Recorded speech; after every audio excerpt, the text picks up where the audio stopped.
Close your eyes for a moment and imagine the scent of frankincense curling through a sun-drenched temple in ancient Egypt, or the sharp tang of myrrh carried on the wind as Roman senators walked past spice-laden markets. Smell is the most primal of our senses, capable of unlocking memories, shaping rituals, and even altering the course of empires. Yet, we rarely think of history through the lens of scent. But what if I told you that the perfumes of Cleopatra helped secure political alliances? That the incense burned in Mesopotamian shrines fueled global trade routes? Or that the very spices that launched the age of exploration were once considered more valuable than gold? Because of how they smelled, in this video we're diving into the hidden world of ancient aromas. Scents that didn't just linger in the air, but shaped religion, warfare, medicine, and culture across millennia. From sacred Kyphi in Egyptian tombs to Roman unguents that defined luxury, these fragrances were far more than pleasant smells. They were power, identity, and magic, bottled in play. And here's the twist. Many of these ancient scents are still with us today, hidden in your perfume, your incense, even your toothpaste. So come with me on a journey through time, one breath at a time.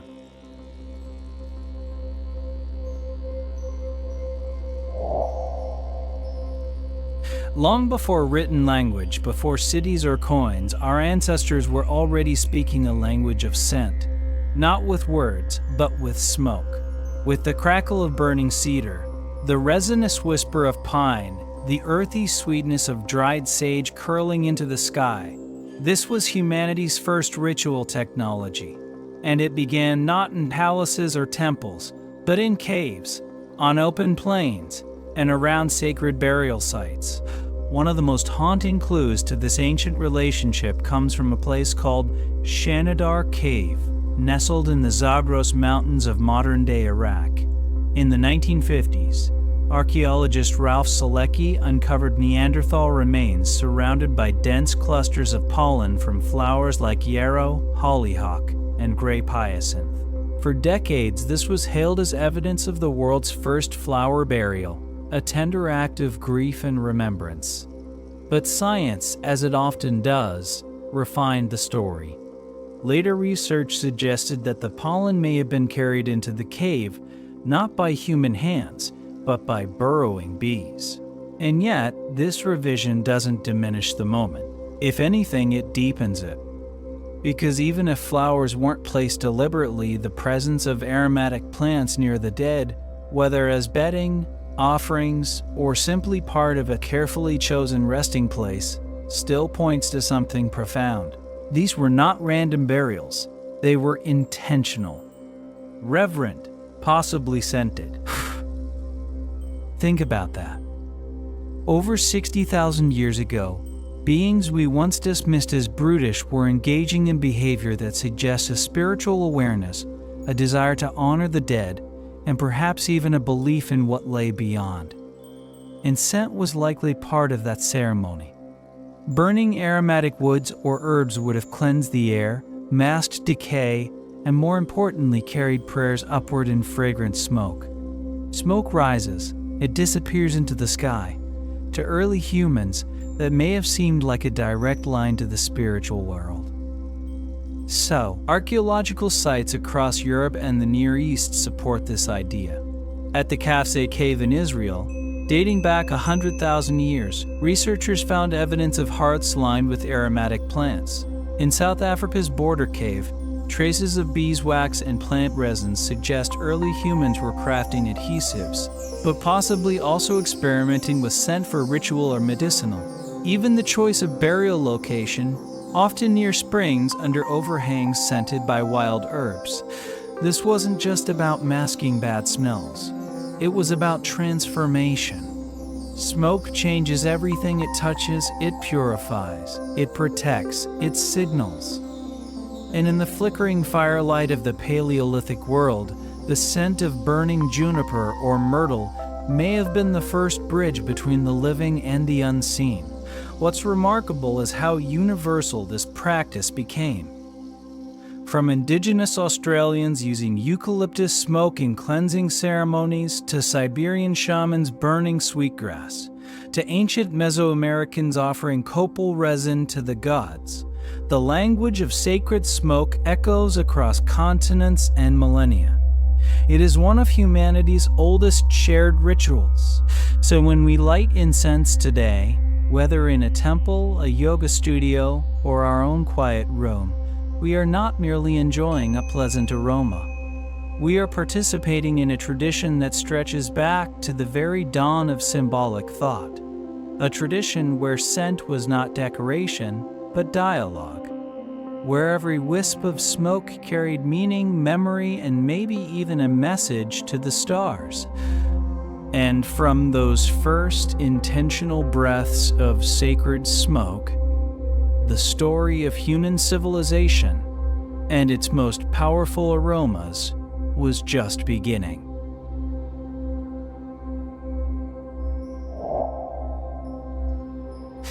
Imagine a city where the air hums with the scent of cedar, myrrh, and cardamom, where every temple exhales fragrant smoke at dawn, and the most powerful aromas are not sold in markets, but crafted in sacred laboratories under the watchful eyes of priests.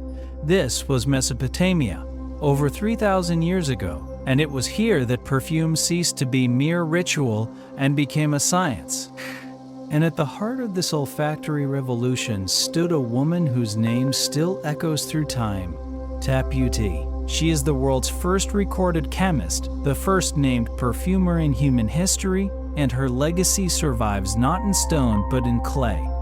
On cuneiform tablets from ancient Babylon, we find her meticulous recipes, written in Akkadian over 1,200 years before the birth of Christ. These weren't vague instructions. They were precise formulas, detailing measurements, distillation methods, and even the order of ingredient addition. Tapputi worked with water, oil, calamus, cyperus, myrrh, and balsam. She filtered her mixtures through reeds, let them steep for days, and repeated the process until the scent was pure. She wasn't just making perfume. She was practicing early chemistry in service of the divine. Because in Mesopotamia, scent was never just about beauty, it was theology made tangible. The gods were believed to dwell among fragrant clouds. To please them, temples burned specific incense blends at precise hours. Perfumed oils anointed statues of deities before processions. Even kings were purified with sacred unguents before entering holy spaces. A bad smell was not just unpleasant. It was impure. This deep spiritual need fueled one of the world's first global trade networks. Mesopotamians didn't have frankincense or myrrh growing in their river valleys. They had to import them. From the distant land of Dilmun, modern-day Bahrain and eastern Saudi Arabia, caravans and ships brought resins, spices, and rare woods. Dilmun wasn't just a trading post. In Sumerian myth, it was the paradise of the gods, a pure and fragrant land where the sun god Utu rose each morning. The very name evoked sanctity, and the goods it supplied were treated as divine gifts and national dish. Archaeologists have found Mesopotamian perfume jars in Oman, and Dilmun seals in her, proof of a thriving exchange built on scent. Perfume was so valuable that it appeared in temple inventories alongside gold and lapis lazuli. It was used in healing, in love magic, and even in diplomacy. A gift of fine oil could seal an alliance. A refusal to send incense might signal war. Tapputi's work, then, was far more than craft. It was cosmic maintenance. By distilling the essence of sacred plants, she helped sustain the delicate balance between heaven and earth. Her laboratory was a bridge between the material and the mystical. And though her city has long turned to dust, her legacy endures. Every time a modern perfumer measures a drop of essential oil, or a scientist refines a compound through distillation, they walk a path first charted by a Babylonian woman in a sun-baked courtyard.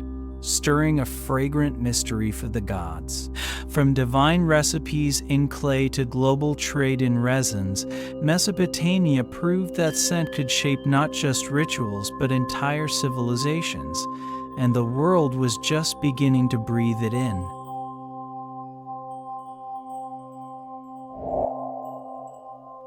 In the golden light of the Nile Valley, scent was not a luxury. It was a necessity of life, death, and everything in between. For the ancient Egyptians, the world was perfumed by the gods, and to be without fragrance was to be incomplete, even impure. Every morning, priests anointed temple statues with sacred oils. Pharaohs wore scented cones of fat that melted slowly over their wigs, releasing myrrh and lotus into the air. And when death came, the body was not just preserved, it was transformed into a fragrant vessel. At the heart of this olfactory universe was a legendary blend called Kyphi. More than just incense, Kyphi was medicine, meditation aid, and divine offering all in one. Recipes for it appear in temple inscriptions at Edfu and on medical papyri like the Ebers Papyrus. It contained up to 16 ingredients, including honey, wine, raisins, frankincense, myrrh, cinnamon, juniper berries, and the rare resin of the storax tree. The preparation could take days, even weeks, involving grinding, steeping, and slow cooking under moonlight. When burned in the evening, Kyphi released a complex, sweetly resinous smoke, said to calm the mind, ease breathing, and invite prophetic dreams. The Greeks, centuries later, would marvel at it. Plutarch wrote that Kyphi helped purify the soul and prepare the mind for sleep and the divine. But perhaps no scent was more sacred than myrrh. Harvested from thorny trees in the deserts of Punt, modern-day Somalia and Eritrea, myrrh was so precious, it was often worth more than its weight in gold. It was used in daily temple rituals, but its most vital role came in the embalming chamber. During mummification, the body was washed in natron, then packed with sachets of myrrh, cinnamon, and cedar shavings. These weren't just for masking odor. They were believed to purify the flesh, protect the soul from decay, and ensure safe passage through the underworld. The god Anubis himself was said to guard the dead, with the scent of myrrh clinging to his jackal form. Cedar oil imported from Lebanon played a similar role. Its sharp, clean aroma was thought to repel evil spirits and strengthen the body's integrity in the afterlife.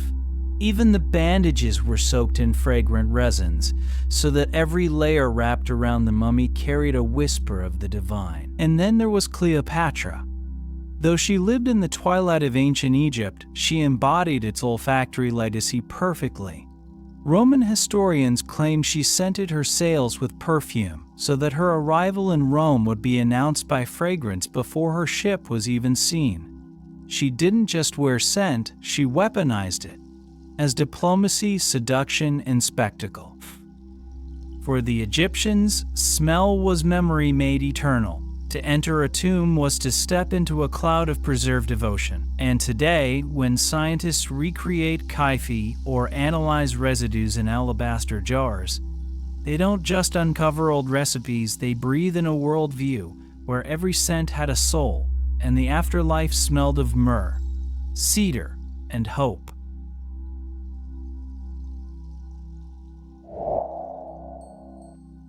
While pharaohs anointed themselves with myrrh and Babylonian perfumers distilled sacred oils, another civilization was weaving scent into the very fabric of health and harmony.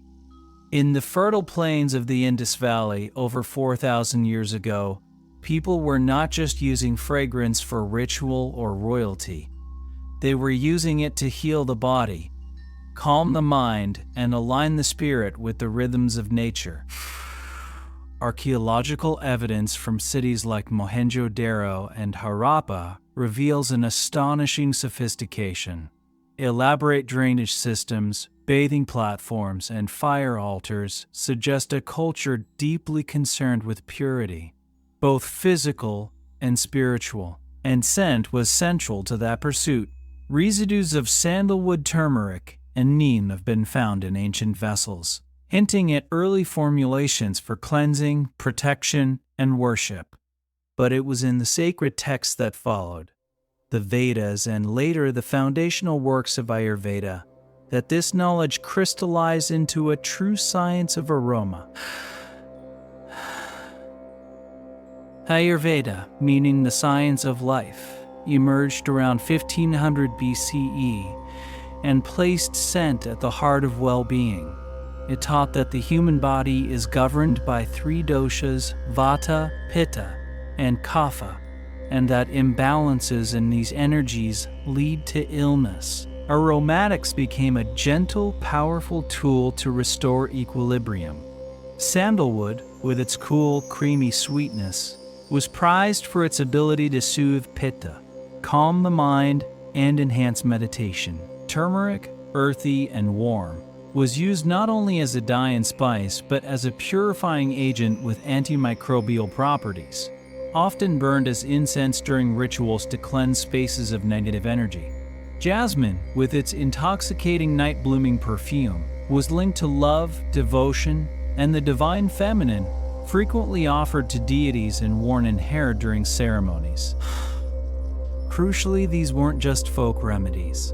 Ayurvedic texts like the Charaka Samhita and Sushruta Samhita describe precise methods for preparing aromatic oils, inhalants, and herbal pastes.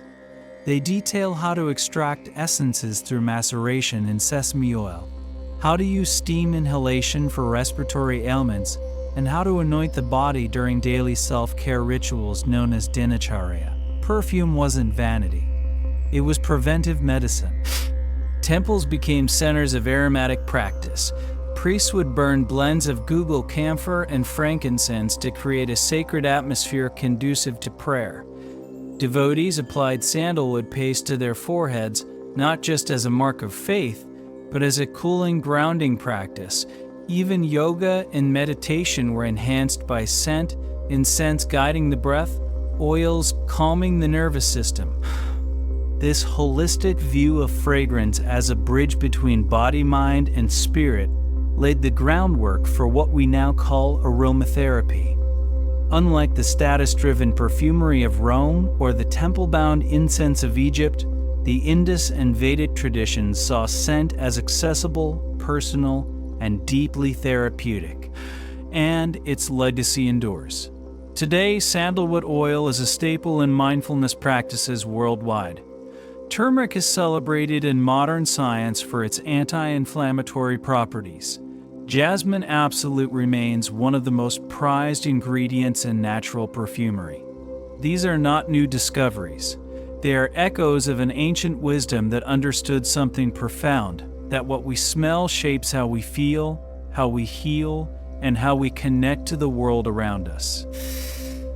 In the quiet burn of a sandalwood stick, or the golden glow of turmeric paste, we still touch the living breath of the Indus Valley.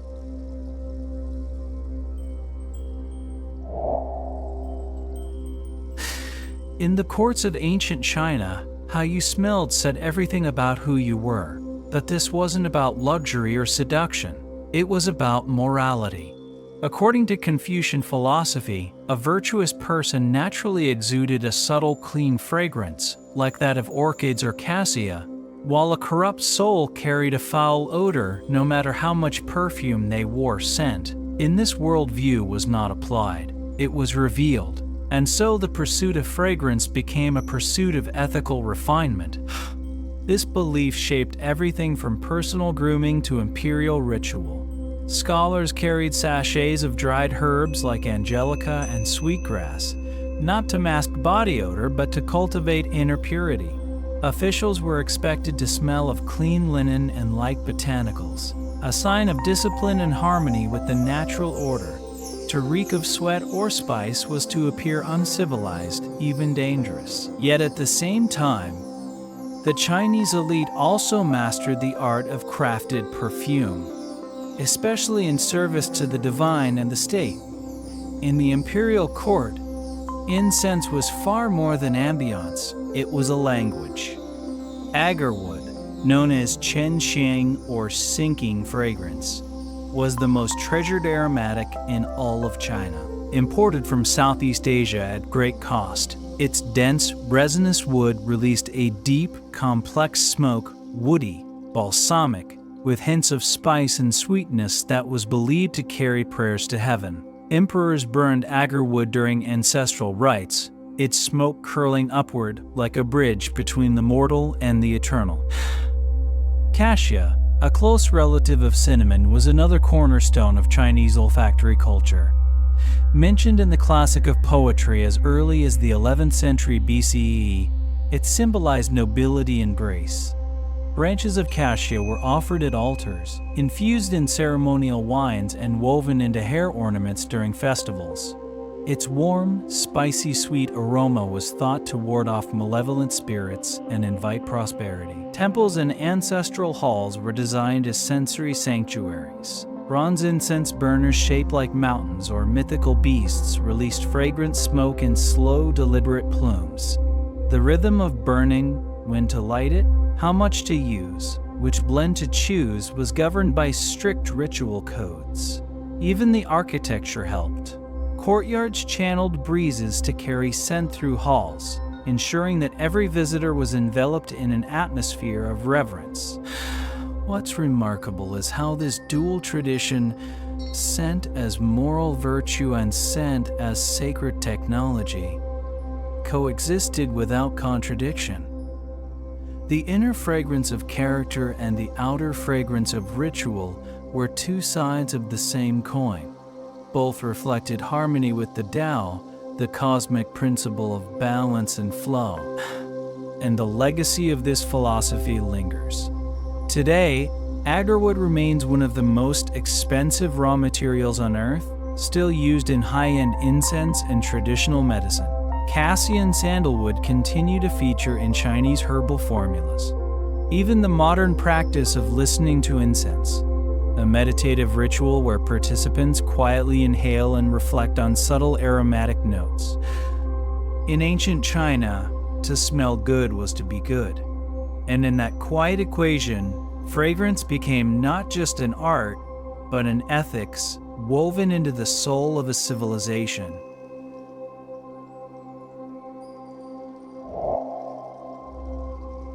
In the sunlit world of ancient Greece, scent was woven into the fabric of daily life, medicine, and myth. The Greeks didn't just wear perfume. They philosophized about it, prescribed it, and even blamed it for the fall of cities. For them, fragrance was never frivolous. It was a force capable of healing, seducing, and even altering fate. Take Hippocrates, the father of Western medicine. Long before germ theory, he understood that environment shaped health. In his famous treatise, Airs, Waters, and Places, he advised physicians to consider the smells of a region when diagnosing disease. Stagnant marshes, he warned, carried miasmas, noxious airs that could bring fever and plague. The solution? Aromatic fumigations, burning rosemary, myrtle, or pine. To purify the air wasn't superstition, it was public health. Temples of Asclepius, the god of healing, filled their courtyards with fragrant herbs, believing that clean scents promoted recovery and divine favor. But perfume also had a place in pleasure. At symposia, those all-male drinking parties that fueled philosophy and poetry, guests anointed themselves with scented oils before reclining on couches. Wine was mixed with water and sometimes infused with saffron or rose. The air grew thick with the mingling of sweat, wine, and myrrh. To arrive unperfumed was to show disrespect. Perfume signaled refinement, leisure, and participation in civilized life.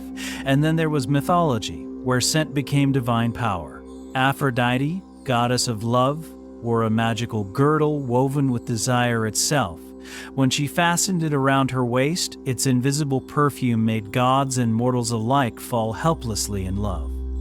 Helen of Troy, whose beauty launched 1,000 ships, was said to have left a trail of ambrosial fragrance wherever she walked. Her veil, soaked in rare Eastern oils, didn't just smell beautiful, it carried an almost supernatural allure. Greek perfumers were master blenders. They used olive oil as a base, then infused it with flowers like iris and lily, resins like frankincense, and spices from distant lands.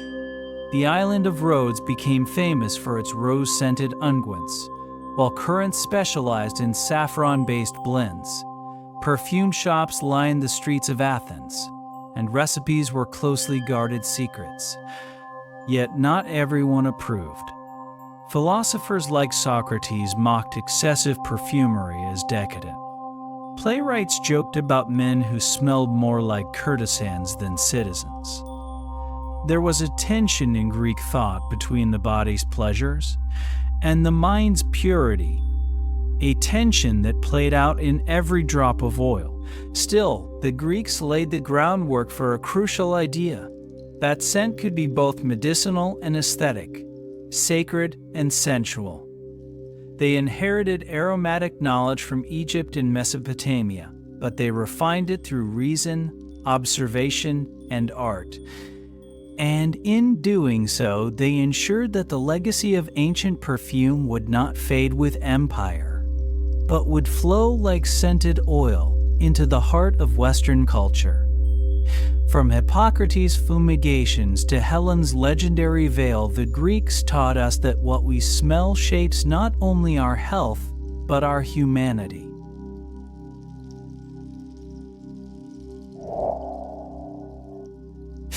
If the Greeks admired perfume with philosophical restraint, the Romans embraced it with unapologetic extravagance. In Imperial Rome, scent wasn't just part of life. It was a statement of power, wealth, and global reach. Emperors drenched themselves in imported oils. Senators walked through clouds of myrrh. Even the floors of banquet halls were sprinkled with rosewater so that every step released a fragrant sigh. For Rome, to smell was to conquer. Nowhere is this obsession better captured than in the writings of Pliny the Elder. In his encyclopedic natural history, he laments the Roman addiction to foreign perfumes. He scoffs at men who reek of unguents and women who change scents 3 times a day. He calculates, with exasperation, that Rome spends more on Arabian incense and Indian spikenard in a single year than entire provinces earn in revenue. To Pliny, this wasn't luxury. It was economic madness. But Pliny's outrage only proves how deeply scent was woven into Roman identity. Perfume was status. The more exotic the ingredient, the more powerful the wearer. Frankincense came from the deserts of southern Arabia, myrrh from the Horn of Africa, cinnamon from Sri Lanka, and spikenard, a pungent root from the Himalayas, was so rare it was worth its weight in silver. These weren't just traded. They were extracted through empire. Roman ships sailed down the Red Sea, established outposts in Egypt, and negotiated with desert caravans to secure the flow of aromatics. The Annona, Rome's state grain supply, had its olfactory twin, a vast, state-supported network that kept the empire smelling divine.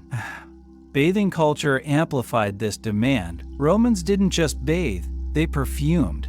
After steaming in the caldarium and scraping oil and sweat with a strigil, they would anoint themselves with scented oils, often custom blended. The wealthy kept personal perfumers, much like chefs. Some even scented their pets. Emperor Nero famously had silver pipes installed in his banquet halls to shower guests with rose petals and perfume between courses. Yet this excess had consequences. The Roman perfume trade drained vast amounts of gold from the empire. It fueled piracy in the Red Sea.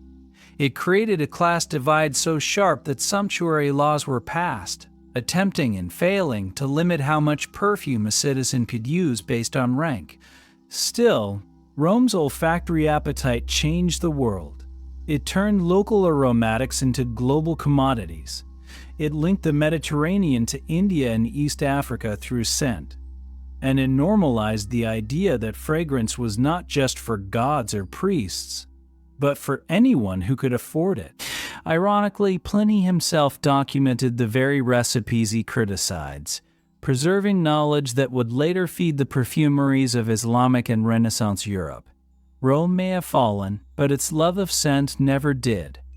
In every bottle of modern perfume, there's a whisper of Roman ambition. The belief that to smell rare is to be remembered.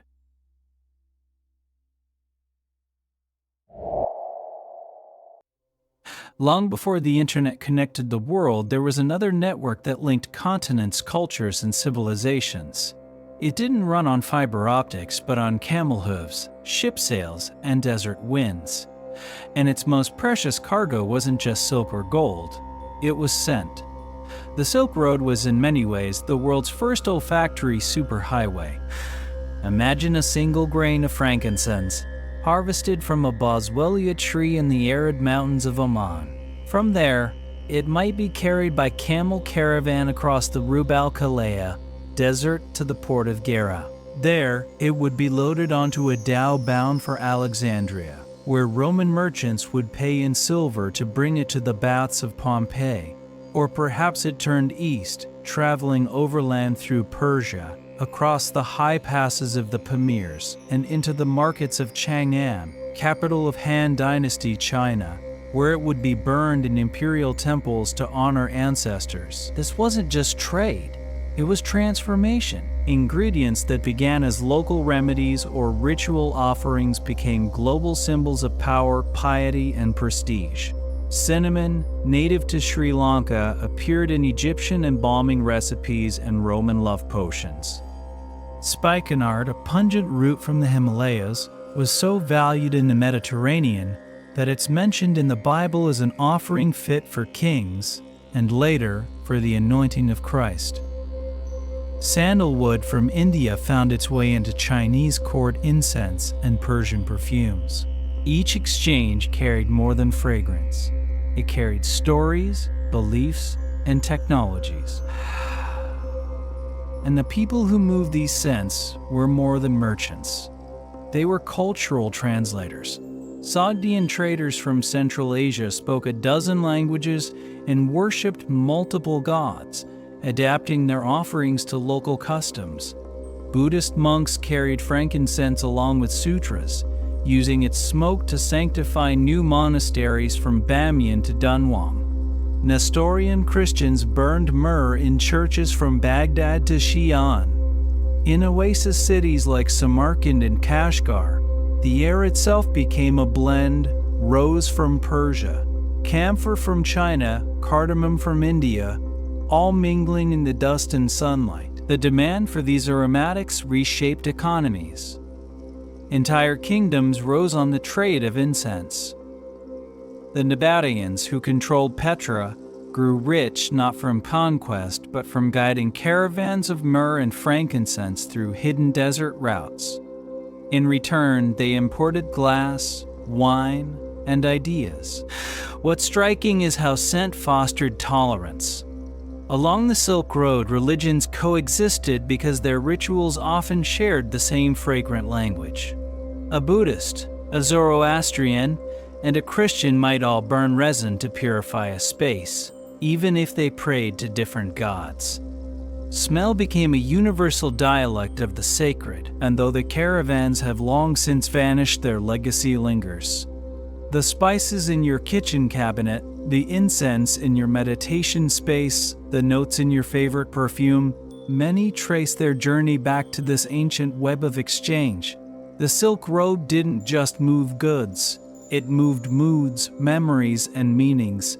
And in every breath of frankincense or whiff of cinnamon, we inhale the quiet, enduring power of connection across time and distance.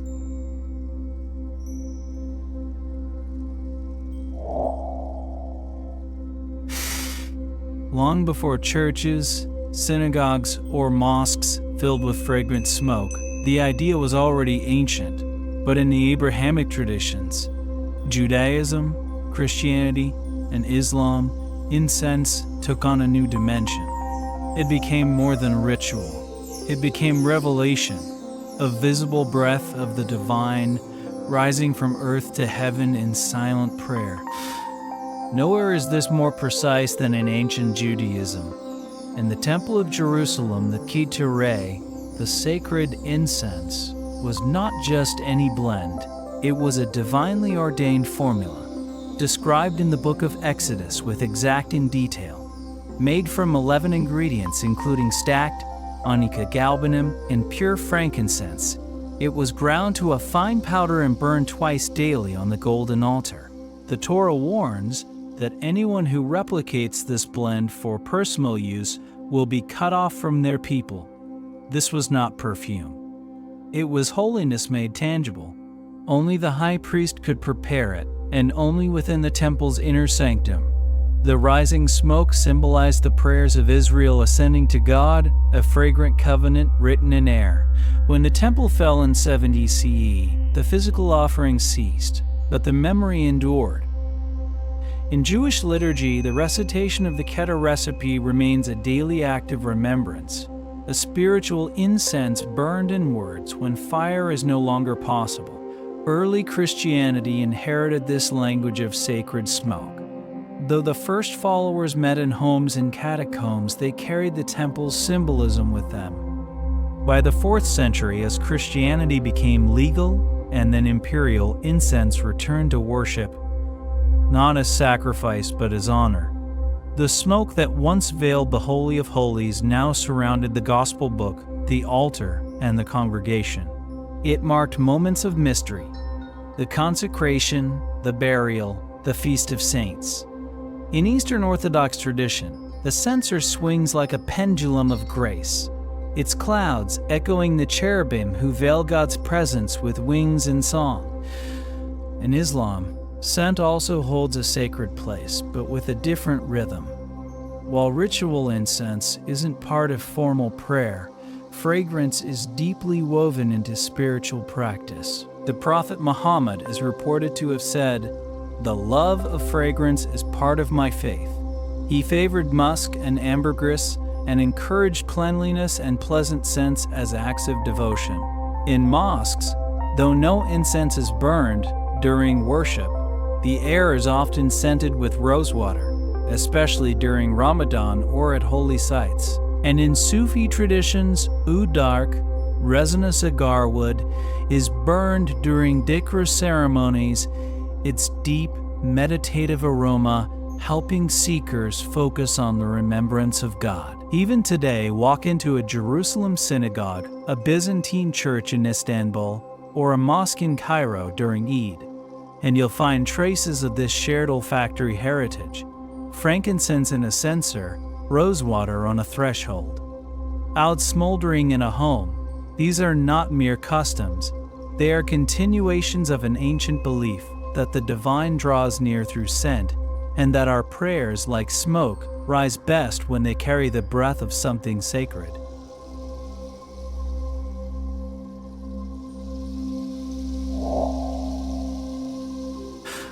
As the Roman Empire fractured in the west, two great powers rose in the east: Byzantium and Sassanid Persia, and they turned perfume into an instrument of statecraft.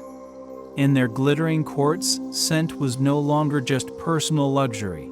It was political theater, divine symbolism, and diplomatic currency, all wrapped in a single drop of rosewater. In Constantinople, the capital of the Byzantine Empire, emperors ruled not just by law but by spectacle, and few spectacles were more potent than the scent that filled the great palace.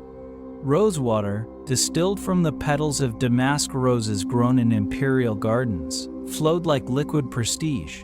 It was sprinkled on guests during audiences, used to anoint visiting dignitaries, and even pumped through hidden pipes to scent the air during coronations. To be received by the emperor was to be bathed in fragrance, a sensory reminder that you stood in the presence of God's chosen ruler on earth. This wasn't mere indulgence. In Byzantine theology, the emperor was Christ's vicegerent, and his court mirrored the heavenly court described in Scripture, where angels burned incense before the throne. Perfume, then, was cosmic order made perceptible. It reinforced hierarchy, sanctified power, and distinguished the civilized world from the barbarian outside. Across the border, in the opulent palaces of Ctesiphon, the Sassanid Shahs of Persia cultivated their own olfactory empire. Persian perfumery reached new heights under their patronage. They perfected distillation techniques, created complex unguents from violet, lily, and saffron, and turned rose cultivation into an art form. The city of Nisibis became famous for its rose harvests, where workers would gather petals at dawn and distill them the same day to capture their fleeting essence.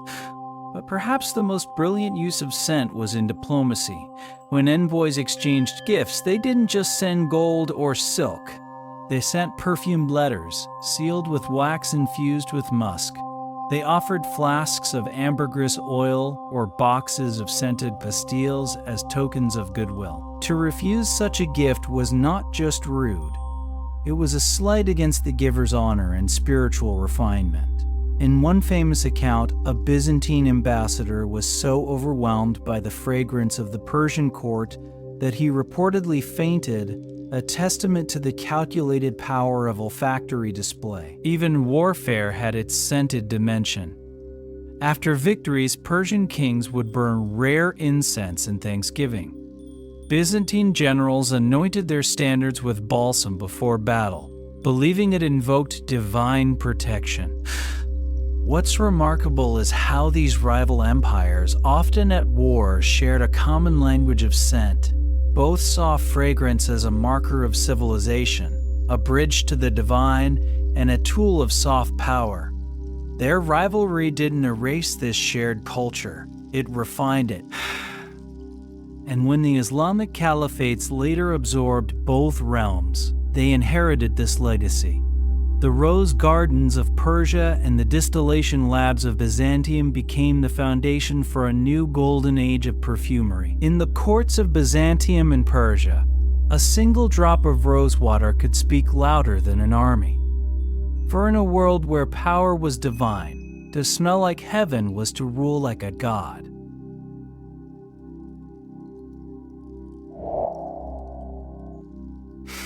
When the grand cities of Rome crumbled and trade routes fell silent, Europe entered an era often painted in shades of stench and shadow. And yes, life in the early medieval period could be pungent. Without Roman aqueducts or sewers, urban centers reeked of waste, smoke, and damp wool. Bathing declined. Streets ran with refuse. In this world, bad air, what scholars called miasma, was feared as a carrier of disease, especially during outbreaks like the Justinian plague. But amid this olfactory chaos, a quiet revolution of scent was unfolding behind monastery walls. Christian monasteries became the unlikely guardians of aromatic knowledge. Isolated in the countryside, monks cultivated herb gardens not just for food, but for healing and holiness. Lavender for calm, sage for cleansing, rosemary for memory. These weren't random plantings, they were living libraries of ancient wisdom, passed down from Greek and Roman texts that monks painstakingly copied by candlelighted her. In scriptoriums and infirmaries, fragrance served both body and soul. Monks distilled floral waters, infused oils with thyme and mint, and burned juniper branches to purify sick rooms. The rule of Saint Benedict encouraged cleanliness and order, and scent was part of that discipline. To smell clean was to honor God with one's body. Incense still rose during Mass, a fragrant thread connecting medieval worship to the Temple of Jerusalem and the churches of Byzantium. Then came the Black Death in the 14th century, and fear of miasma reached its peak. People believed plague traveled on foul air, so they turned to strong aromatics as shields. Doctors wore beak-like masks stuffed with dried flowers, cloves, and myrrh. Wealthy citizens carried pomanders, small ornate balls filled with ambergris, musk, or civet, to hold under their noses in public, and one legend gave rise to a famous remedy. The vinegar of the four thieves. According to the tale, four thieves in Marseille robbed the homes of plague victims but never fell ill. When caught, they revealed their secret. They had rubbed themselves with a vinegar infused with garlic, rosemary, sage, and other pungent herbs before each heist. Whether true or not, the recipe spread across Europe. Modern science shows many of these ingredients, like thyme and garlic, do have antimicrobial properties. So while the vinegar couldn't stop the plague, it may have offered some real protection. What's often overlooked is that these practices weren't born in ignorance. They were adaptations of Greco-Roman and Islamic medical knowledge, preserved and repurposed in a fractured world. Monks referenced Galen and Dioscorides in their herbals. They traded seeds with Islamic scholars in Spain and Sicily. Even in the so-called Dark Ages, the flame of aromatic science never fully went out. So while cities may have stunk, the monasteries breathed clean, and in their gardens, stills, and manuscripts, they kept alive the belief that scent could heal, protect, and elevate. When Europe eventually emerged into the Renaissance, it did so not from scratch, but with roots deep in these quiet, fragrant sanctuaries.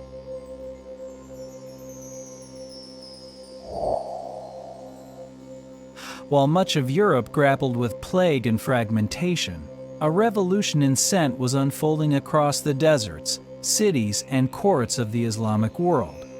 From Baghdad to Cordoba, scholars weren't just preserving ancient knowledge, they were transforming it. And at the heart of this transformation was a single elegant invention, the alembic still. With it, they unlocked the soul of the flower, the essence of the resin, and in doing so gave birth to modern perfumery and chemistry alike. The star of this aromatic renaissance was Abu Yusuf Yaqub ibn Ishaq al-Kindi, a 9th century polymath often called the philosopher of the Arabs. In his groundbreaking work, The Book of the Chemistry of Perfume and Distillations, he didn't rely on myth or tradition. He recorded over 100 precise recipes, complete with measurements, equipment diagrams, and step-by-step instructions. He described how to distill rosewater, how to extract essential oils from myrtle and orange blossom, and how to blend them into stable, long-lasting perfumes. This wasn't alchemy in the mystical sense. It was systematic experimentation, the dawn of organic chemistry. Al-Kindi built on earlier knowledge from Greece, Persia, and India, but he refined it with unprecedented rigor. He understood that heat, condensation, and purity of water affected the final product. He tested different materials for stills: glass, copper, ceramic, and noted how each influenced the scent. His work turned perfumery from an artisanal craft into a reproducible science. And rosewater became the symbol of this new era. Distilled from thousands of damask rose petals, it was more than a fragrance. It was medicine, used to soothe headaches and calm the heart. It was cuisine, flavoring sweets and drinks from Morocco to India. It was ritual, sprinkled in homes during celebrations and offered to guests as a sign of honor. Cities like Shiraz in Persia and Taif in Arabia became famous for their rose harvests, with entire communities gathering at dawn to pick blossoms before the sun stole their scent. But the impact went far beyond luxury. The distillation techniques perfected for perfume were soon applied to medicine.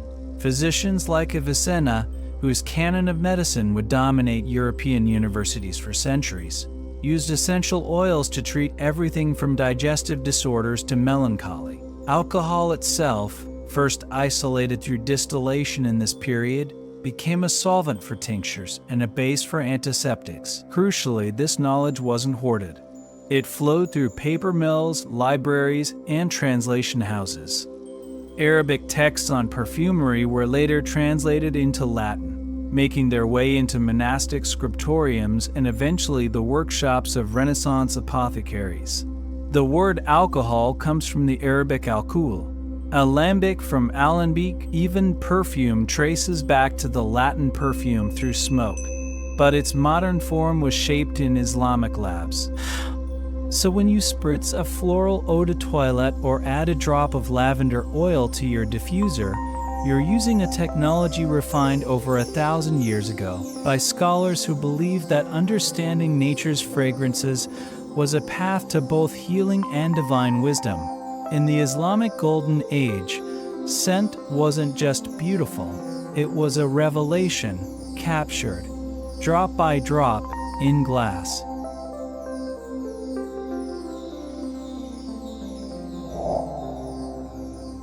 In medieval Europe, your scent revealed your station. In crowded cities where open sewers ran beneath wooden houses and tanneries stank for miles, the air itself became a map of class. The poor endured the stench of waste, smoke, and damp wool. The wealthy, meanwhile, built invisible walls of fragrance around themselves. Perfumed gloves, scented powders, and ambergris-laced pomanders that declared, without a word, "I am not of this mire." This olfactory divide wasn't accidental. It was engineered. As trade routes reopened through contact with the Islamic world and the Crusades, exotic aromatics once lost to the West began to return. Frankincense, musk, civet, and rosewater flowed into ports like Venice and Marseille. But these luxuries were expensive, often costing more than a laborer's yearly wage, so they became tools of distinction, worn not just for pleasure but for power. Nowhere was this more visible than in the fashion for perfumed gloves. In 16th century France and Spain, fine leather gloves were soaked in mixtures of ambergris orange flower and orris root before being presented as gifts at court. Catherine de' Medici famously received a pair scented with jasmine and musk upon her arrival in France, a subtle signal of her elite status. In Grenoble, glove makers formed guilds that doubled as perfumers, blending tannin with fragrance to create accessories that were as much about aroma as function. To wear unscented gloves was to appear rustic, even vulgar. Even personal hygiene became scented theater. Nobles carried pomanders, small ornate spheres of gold or silver filled with aromatic pastilles, to hold beneath their noses in public spaces. They dusted their hair with violet-scented powders and lined their chests with sachets of dried lavender and rose petals. Bathing, though less frequent than in Roman times, often involved herbal infusions. A noble's bath wasn't just clean. Meanwhile, in the streets below, the reality was different. Without proper sanitation, urban life reeked. But the poor weren't scentless. They used what they could: wild mint, pine needles, or vinegar rinses. Yet these humble aromas carried no social capital. In fact, strong body odor was increasingly seen not just as unpleasant, but as a sign of moral failing, a belief inherited from ancient humoral theory, which linked foul smells to inner corruption. This tension gave rise to early professional perfumers. In cities like Paris and Florence, guilds of Gantiers perfumers emerged, regulating the craft and guarding secret formulas. Perfumery was no longer just apothecary work. It was art, industry, and identity. And as the Middle Ages gave way to the Renaissance, this social use of scent would explode into full-blown luxury. But the foundation had already been laid. In a world of filth and plague, to smell refined was to claim superiority. Not through words, but through the silent, invisible language of aroma.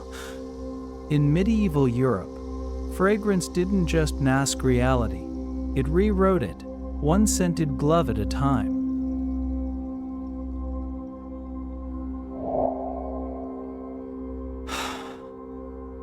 The story of modern perfume doesn't begin in a laboratory or a luxury boutique. It begins in the sun-drenched hills of southern France, in a quiet town surrounded by flowers where tanners once stank of hides and turned their craft into art.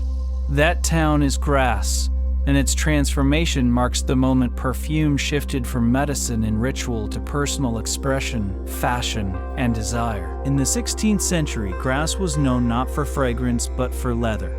Its tanneries produced fine gloves for the French court, but leather, no matter how supple, carried a stubborn odor. To make their products desirable, local artisans began scenting gloves with local herbs, rosemary, thyme, and later the delicate blossoms of the region. It was practical at first, then it became fashionable, then it became essential.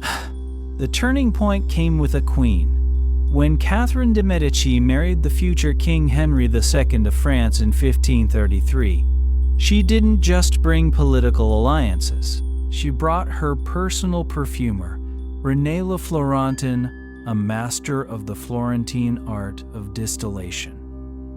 Legend says René created scented gloves for the French court so exquisite that nobles began wearing them not just for function, but as status symbols. More importantly, he brought with him advanced techniques from Italy, methods for extracting essential oils, blending floral notes, and preserving delicate aromas without spoilage. Catherine's influence was profound.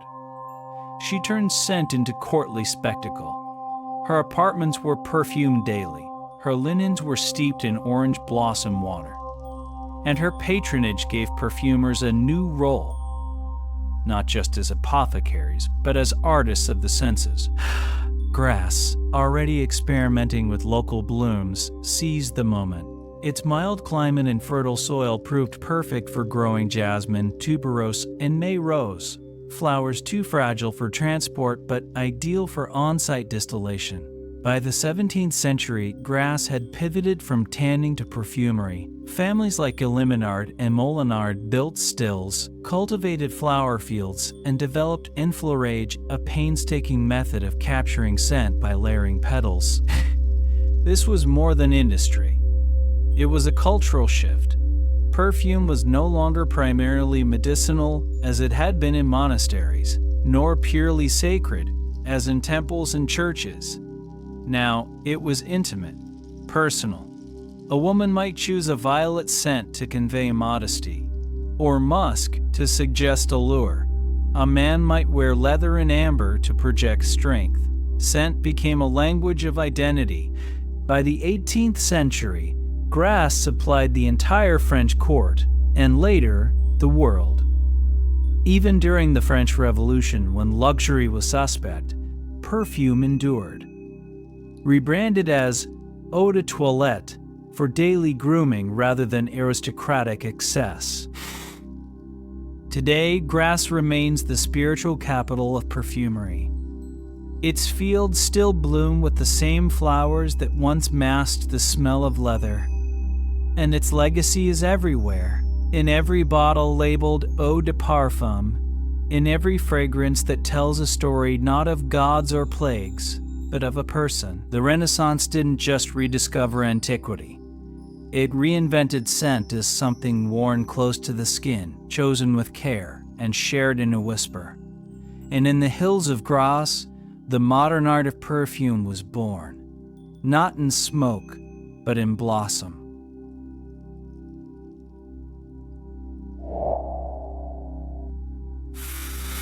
We often speak of ancient scents as if they vanished, lost to time, buried with pharaohs, or burned to ash in forgotten temples. But the truth is far more intimate. These aromas never disappeared. They simply changed form. And if you pause to notice, you'll find them all around you, in your bathroom cabinet, your meditation space, even your morning routine. Take frankincense. Once burned in Mesopotamian temples and Egyptian tombs as a bridge to the divine, it now appears in luxury skincare serums. Why? Because modern science has confirmed what ancient healers knew. Frankincense contains boswellic acids, compounds with anti-inflammatory and skin-renewing properties. When you smooth that serum onto your face, you're not just chasing youth. You're continuing a 5,000-year-old tradition of using sacred resin to honor and protect the body. Then there's sandalwood. In the Indus Valley in Vedic India, it was ground into paste for meditation. Its creamy, woody aroma believed to calm the mind and open the heart. Today, that same scent fills yoga studios and mindfulness apps. Sandalwood incense, candles, and essential oils are staples of modern wellness, not because they're trendy, but because they work. Studies show its fragrance can slow heart rate, reduce anxiety, and deepen focus. The molecule hasn't changed. And consider myrrh. Used by Egyptian embalmers to purify the dead, It now shows up in natural toothpaste and mouthwash. Again, science catches up to antiquity. Myrrh has powerful antimicrobial and antiseptic qualities. It helps fight plaque, soothe gums, and freshen breath. Not with artificial mint, but with a resin that once anointed kings and mummies alike. Even our rituals echo the past. Lighting a candle before bed? That's a distant cousin of the evening Kyphi burned in Egyptian temples to invite restful sleep. Spritzing perfume before a date? You're channeling Cleopatra's calculated allure. Burning sage or palo santo to clear the energy in a room. You're participating in a global tradition of sacred smoke that stretches from Neanderthal burials to Byzantine liturgy. What's profound is that these aren't coincidences. They're continuities. Human biology hasn't changed. Our olfactory system still links scent directly to memory, emotion, and survival, just as it did for Tapputi in Babylon or a monk in a medieval cloister. The plants haven't changed much either. Frankincense trees still bleed the same resin. Roses still bloom with the same volatile oils. The only difference is awareness. When we recognize that our modern wellness practices are rooted in ancient wisdom, scent becomes more than pleasant. It becomes a thread, a living molecule that connects us to every civilization that ever sought healing, meaning, or beauty through fragrance. So the next time you inhale the steam of a herbal tea, dab on a drop of essential oil, or catch the faint smoke of incense on the breeze, remember, you are not just smelling a scent, you are breathing in history. And in that breath, the past is not gone. It is alive, fragrant, and very much with us. We began this journey in the smoke of ancient caves, where the first humans reached for scent to speak to the unseen. We walked through temple courtyards heavy with Kyphi, sailed the Silk Road with caravans of frankincense, and stood in royal courts where a single drop of rosewater could seal an alliance. Across millennia and continents, one truth remained constant. Scent was never just about smell. It was about meaning, about memory, about making the invisible divine. And though empires have risen and fallen, these aromas endure. Not as relics, but as living threads woven into our daily lives. Every time you light incense, apply a balm, or breathe in the steam of herbal tea, you join a lineage that stretches back to the dawn of human consciousness. So the next time you catch a familiar fragrance on the breeze, pause. Listen with your nose. Because history isn't just written in stone or ink, it lingers in molecules. And it's still breathing. Thank you for walking this fragrant path with me. If this journey moved you, please subscribe, and share it with someone who believes, as we do, that the past is never truly gone. It's just waiting to be smelled again. Until next time, breathe deeply.